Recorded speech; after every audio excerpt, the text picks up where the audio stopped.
Republicans held on to Montana and APO's only seat in the U.S. House of Representatives Thursday night, even after GOP nominee Greg Gianforte was cited for misdemeanor assault against a reporter hours before the polls opened.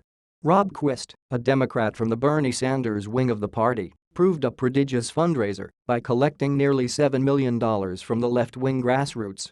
But it wasn't APO's enough for the cowboy hat-wearing Folksinger to prevail in a state President Trump won handily last year.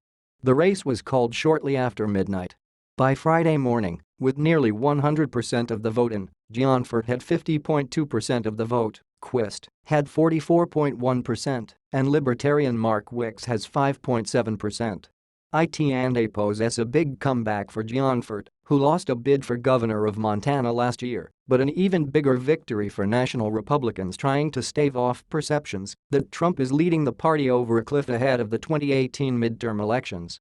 The race is important because it is one of several special elections in Republican-leaning districts that preview how much ground the GOP will be forced to defend next year.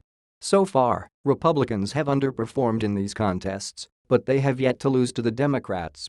Each time Democrats even get close to an upset, however, it helps them raise money and recruit candidates in other, potentially more winnable races.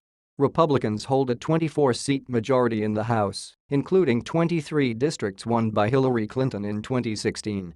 Yet Democrats will have to wait to put a win on the board, and this is a particularly bitter pill to swallow, given Gianforte and APO's flaws as a candidate.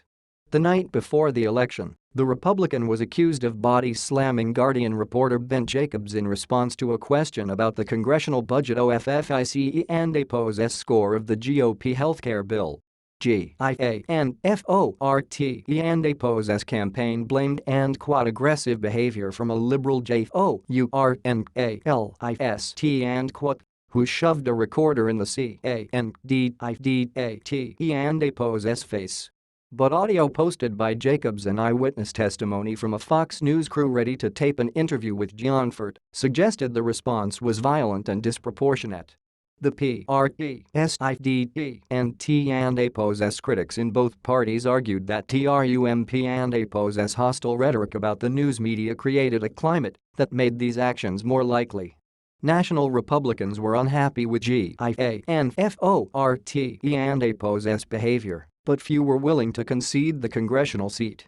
House Speaker Paul Ryan, of Wisconsin, urged him to apologize, but also said his fitness for Congress was up to the voters in Montana to decide. "I do not think this is acceptable behavior," Ryan said. "But the choice will be made by the people of Montana." Gianforte apologized to Jacobs in his victory speech. The incident cost Gianforte several newspaper endorsements, but it happened late enough that it didn't APO's hurt him at the ballot box. More than a third of the vote was cast before the incident happened. This race would have been over 2 months ago in a conventional year where you had all 435 seats in play. Senator Steve Daines, Vermont, a close friend and supporter of Gianforte, told the Washington Examiner this week. The House seat became vacant when Republican Ryan Zinke resigned to become Secretary of the Interior under Trump. Democrats hold the Montana governorship and one of the 2 U.S. Senate seats, but it is a generally Republican-leaning state. Democrats will still be pleased that they have once again done better than normal in an unfriendly district. Republicans will rejoice in the fact that the anti-Trump RESISTA has yet to win one of these races.